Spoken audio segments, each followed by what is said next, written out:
This is Maureen Kafkas, the Brain BS coach, here to tell you about the episode today. In this episode of the holiday series, I speak with Laura Swartzbaugh, who is a self-concept and self-trust coach for women coaches. We discuss depression and anxiety and how it can escalate because of holiday expectations and the guilt that comes with taking care of ourselves when we need to. Episode 119 of the Brain BS podcast, It's Okay to be Depressed and Anxious During the Holidays. Do you want more out of your life but not exactly sure what that might be? Are you longing for something but can't quite put your finger on what it is?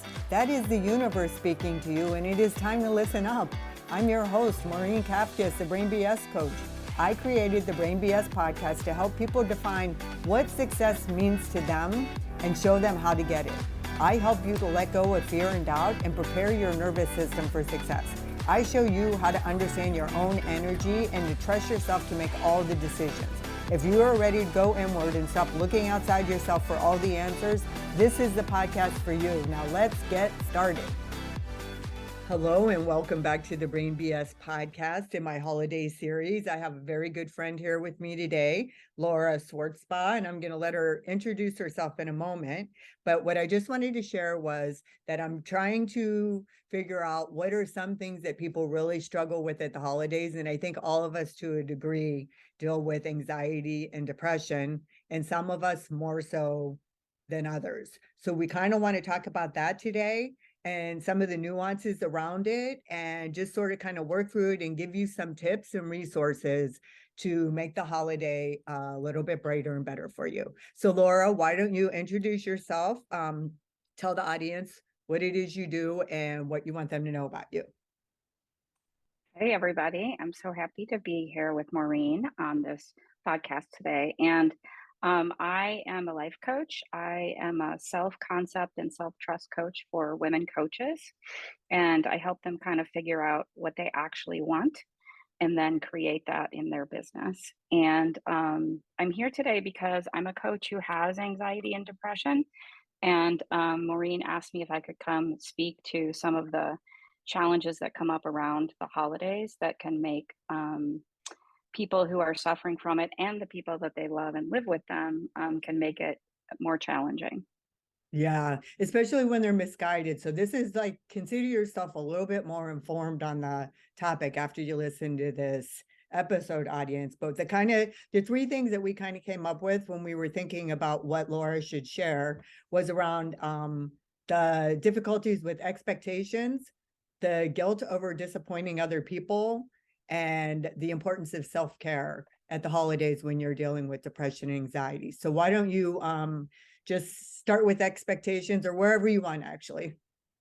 Yeah, I think the first thing I want to start with is that the simplest thing that you can do if you're somebody who has anxiety or depression and you notice that it's kind of increasing, just like I'm noticing right now in my own body, I'm noticing increased mostly anxiety around the upcoming holidays and the family coming in and my kids coming in town and everything, all the gatherings and plans, is just to know that at any point you can check in with your body. You can check in with yourself. You can pause. For me, what I do is I put my hand on my chest, and that helps me remember that I am in a body. If you're like a lot of us, you're really smart and you love to think, and thinking has worked really well for you. But when you're starting to feel that anxiety, I think the most powerful thing that you can do is to pause and check in with your body. You can literally like go in the bathroom and do this if it's in the middle of some, gathering with your family or whatever. Mm-hmm. And then check in and see what you think you might need. For me, it's often I need a pause, I need a little space. That's part of how I'm wired. And so for me, it might mean going for a walk, literally getting myself outside. And even if it's just a walk around the block, and I might even invite people to come with me, or I might not, but just like a little bit of a change of scenery. I often notice that I just need a pause. I need a little bit of literal fresh air, different environment. Um, and that it's okay to do that, which leads us into the next issue, which is that idea of the expectations. Well, And before we move on to right. expectations, I want to interject because I just had something happen this morning with my husband. That's perfect, Mm-hmm. right? So and I thought about this when I was on the treadmill and I finally got on it and felt better after. I kind of kept talking to him before, and I got triggered yesterday about all the stuff I have to do for the holiday. And my schedule is busy because I decided to do this bonus podcast series. So I went from thinking I had all this time to relax to overload, which is like one of my MOs. Mm-hmm. But then I got to thinking about it on the treadmill, and I was thinking that this matters to me. It's really important to me. And this is just who I am. This is part of who I am. And I just have to accept that accept that about myself. And then when Bob was trying to help me right before I went on the treadmill because my shoulders hurt, and he was trying to give me advice on exercises and stuff, I was like, no, I don't want to hear it. And I was Mm-hmm. kind of short and abrupt with him and didn't Mm-hmm. really show up in a way that I love. Mm-hmm. But I'm totally okay with it because I fully accept that, yes, sometimes I get anxious. Sometimes I get triggered and I go a Mm-hmm. little wonky for a Mm-hmm. little bit, but those periods of time are shorter and shorter. So I share this with the audience because all of us have anxiety and depression. Whether you realize it or not is a different story, but we all have it. And the idea is to do what you're saying before you have to react to the person. Right. Right. Like proactive Exactly. self-care, right? You go, you get your Yes. space, you do it, so you don't have to snap at your spouse like I did. Okay. Right. Right. Exactly. And that's the thing that I thought about this morning when I was thinking about the podcast that I notice I do, and I think that I see this in other people that I love that have anxiety and depression, is we go, the human brain wants to go into black and white thinking all the time, just like very clear yes or no thinking, because it's the easiest way to think, right? It's very simple, it's not as nuanced. But I know that when I'm feeling super anxious or depressed, it that escalates, right? And so then I'm thinking, oh my God, if I don't go to, for example, I have book club tonight, and I'm feeling very anxious about driving all the way to Oak Park, which is like across the city of Chicago. And I'm thinking, if I don't go, my friends are going to hate me, right? It's like just this like black and white thinking, like if I do X, then Y, like it's just terrible, right? It's just this awful choice when that isn't reality, right? That's a good example of brain BS. Like if I decide that it's not something I want to do to go to book club tonight, it doesn't mean that my friends are all going to hate me. Right, it's like kind of that catastrophizing kind of thinking. Mhm. And I think that we're more prone to that when we're going into the holidays, if we're going to be seeing, for example, I'm going to see my dad, who I don't see that often because he lives out of town, and I'm going to, my son's going to be in town and he lives out of town. So I'm going to be seeing and gathering with groups of people that I don't necessarily see in my everyday life. And so there's that super excitement about it, right? Like so wonderful. But there's at the same time, there's that, what if it all goes south? What if it goes sideways? What if, I don't know, something terrible happens? And so if you can notice when your brain is going to, like, it has to be absolutely perfect or it's going to be a total disaster, that's a good sign that you're in that black and white thinking. And you can question that. You can pay attention to that. And if you become aware of it, you can say to yourself, really, most of the time, things turn out somewhere in between total perfection and absolute disaster, right?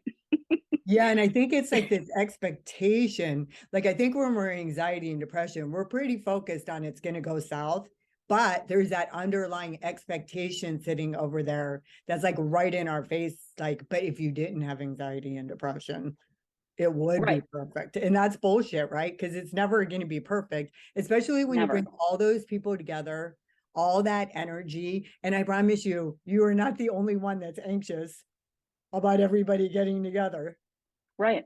right? Everybody is. And I think post COVID, I think, the anxiety about social gathering has increased for people who are like total extroverts and like live for a party. If nothing else, it's just like we're a little out of practice, maybe. And so, yeah, I think that the expectation that both it's either going to be horrible or it has to be perfect, that's total bullshit. It's never. If you look back and you think back to past gatherings and holidays, we may remember it as being either disastrous or perfection, just like rose-colored glasses, but it was somewhere in between in reality, right? It Like was some of both, the right? Like right, it sometimes was it was total both. really bad, Right, and then a conversation went this way, then that way. And it's like a exactly. combination, it's up and down. Right, exactly. And so, yeah, the guilt that you might feel and you might be putting on yourself for maybe like not wanting to, even deal with it or to participate, those are normal thoughts. Like you're not alone. And so many people are feeling thoughts about like, I should do this, I should do that, I should be happy, I should show up, I shouldn't snap at my husband, I should, you know what I mean? And it's like, no, Mhm. no, no, no, no. Uh-uh. We're all having an emotional experience all of the time. And no one is going to show up perfectly, whether it's Tuesday or it's, Christmas morning with your children. It's, we're all having a range of emotional experiences. And if you have anxiety and depression, your like anguish that you're feeling in your body, like I feel it in my right now when I think about it, I feel it in my like solar plexus kind of belly, upper belly area. You are not alone. Like I want you to realize if you notice that in your body that like just think about all of the people of humanity who are sharing that experience right then and are also feeling nervous or anxious about something coming up. That makes me feel better knowing that it's very, very normal, right? Yeah, and I think it's important also to note that we oftentimes we resist things that we don't like about ourselves. We wish they weren't there, and that just 100%. magnifies it and makes it so much worse. So this ties into that acceptance again, that and meeting yourself where you are, right? Yep. Doesn't mean you're going to be like this every holiday, every day. It just means in this moment, this is where I am, and I'm going to practice self-care because I love myself as much as I love all of you. And this is what it's going to look like this year. Right. Right. And not taking responsibility for anybody else's emotions. I know that I find myself not wanting to disappoint people. Yep. So that when my self-care, it's not so much if I make them mad, it's disappointing them. I Yep. felt like I really let him down. And I just had an experience with making plans around the holiday. And I really stood firm to take care of my needs and what I wanted and what the rest of the family did. So, but it was uncomfortable and it did cause me a little anxiety. But I was able to work through it because I just accepted it and I reminded myself. I think we have to remind ourselves, why are we quote unquote letting someone else down? If we're Right. doing it from a negative energy or from a bad place and it's not in service to anyone, Hmm. then that's one thing. But Right. when we're doing it because we know at our core that it's what we need in that moment, then there's absolutely nothing wrong with that. And that's just life. That just happens sometimes. Right. And I think what you said about accepting where we are is so, so, so important.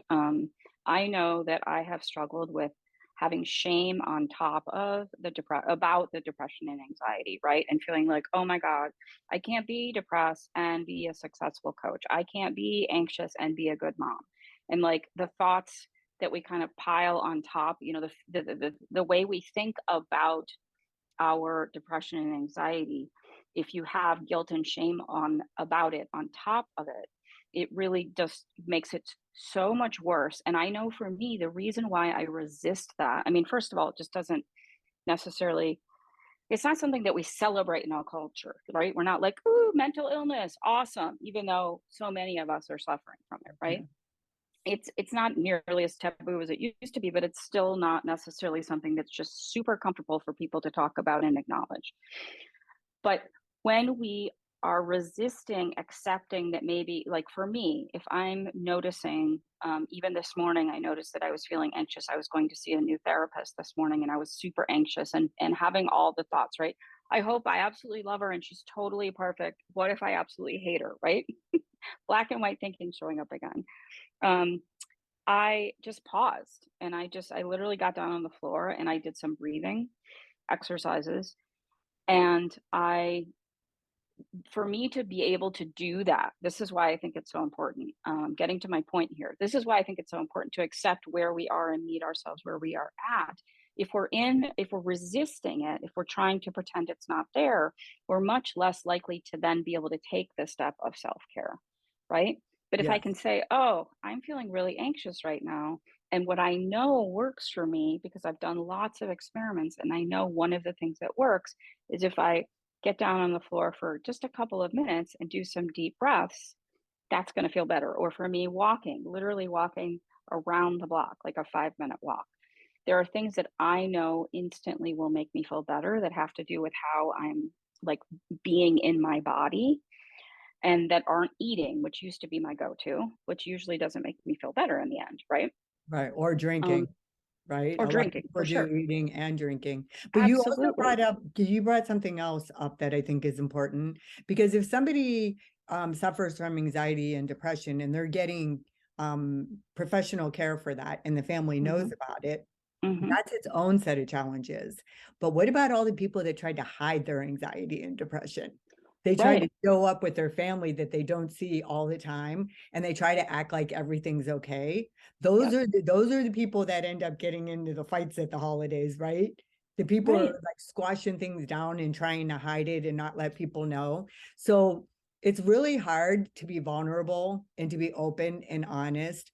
But honestly, it totally pays off if you do something that's out of line because you react, you Yep. have to forgive yourself for it, but then you also have to kind of take accountability for it and just let the other family members know that you're struggling, right? You have to Right. be able to receive from your family and not just like give to them. Right. And I want to kind of maybe put a caveat on that, which is you also know who feels safe for you to be vulnerable with. And it's okay if you don't want to share it with certain family members, right? That's But for if there sure. is, yeah, if there is at least one family member that you can have as like your buddy, and you can, let them know ahead of time, like you're feeling anxious about the Christmas Eve party or whatever it is. And, you can see them across the room and kind of give them a look, and they can like give you a look, and you guys can meet out back. And, maybe in the olden days you would have shared a cigarette, but just meet out back and talk for a minute and like, just maybe laugh a little bit about how, goofy your Aunt Donna is, for example. We You know what I mean? apologize to anybody who has an Aunt Donna. Raise your hand, right?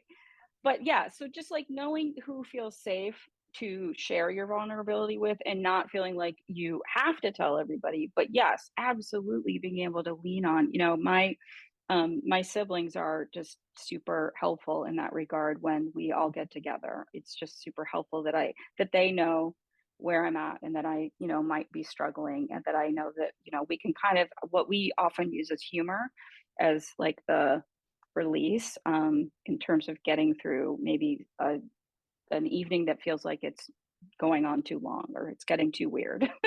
Yeah, yeah. And also just, accepting that sometimes you're just going to stay home. You're not going to Right. get together with the rest of the family, and that's okay too, because it's your Yep. life, your decisions. You need to take care of yourself, and sometimes it's disappointing to others, but that's okay. Yeah, That's life. We're absolutely. not going to make everybody happy all the time. Right. Absolutely.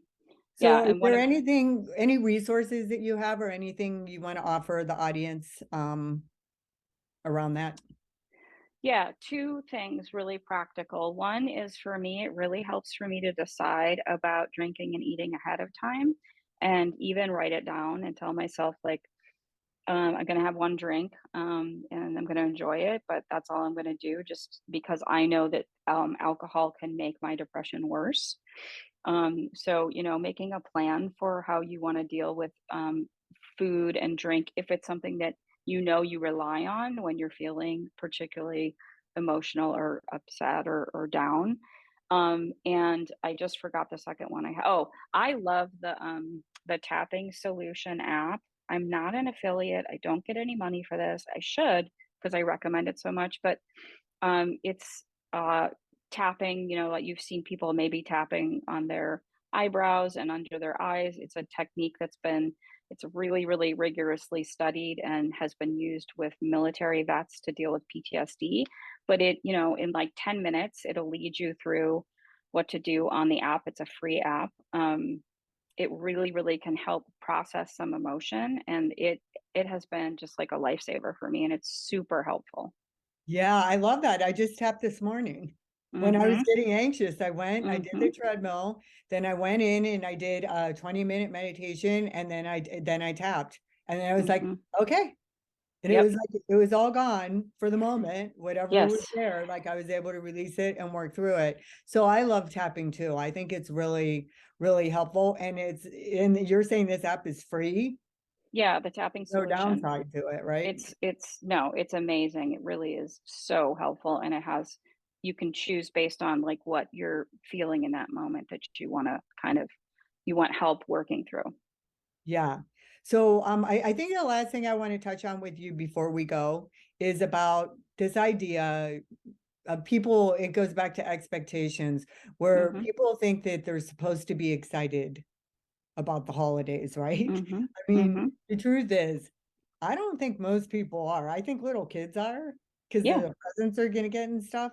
But I'm not, and I'm not saying that there aren't a lot of people that are excited because I'm actually kind of Mhm. excited this year, which is not that's as a result of a lot of the work I've done the last couple years. I don't have Right. that anxiety and anticipation of having to feel everybody's emotions and worrying about anybody not getting along or friction or any of that stuff.